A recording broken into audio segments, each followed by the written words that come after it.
మరి జానీ భాషా సేవా ట్రస్ట్ అనే పేరు ఎవరిదని చాలామంది అడుగుతున్నారండి.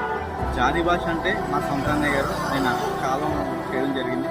ఆయన పేరు మీద మేము జానీ భాషా సేవా ట్రస్ట్ స్టార్ట్ చేయడం జరిగింది. మరి ఈరోజు ఆయన పుట్టినరోజు కాబట్టి ఎదురుపల్లి దగ్గర రోడ్డు పక్కన నివసిస్తున్నటువంటి పేద ప్రజలకి కేక్ కట్ చేయడం, అలాగే వాళ్ళకి స్నాక్స్ భోజనం కూడా ఈరోజు ఆయనకి అందించడం జరిగిన ప్రజలకి. అలాగే రాబోయే రోజుల్లో కూడా ఇంకా మీ సేవ చేస్తామని, మీకు ఎక్కడైనా సరే భోజనం మిగిలితే మాకు కాంటాక్ట్ చేయండి. మేమే మీ వద్దకు వచ్చి భోజనం తీసుకెళ్ళి ఇటువంటి పేద ప్రజలకి పంపిస్తాం.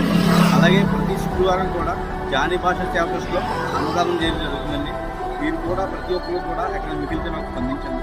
అలాగే మీరందరూ కూడా జానీ భాష అతనికి ఈరోజు పుట్టినరోజు శుభాకాంక్షలు తెలుపుతారని మనస్ఫూర్తిగా కోరుకుంటున్నాను.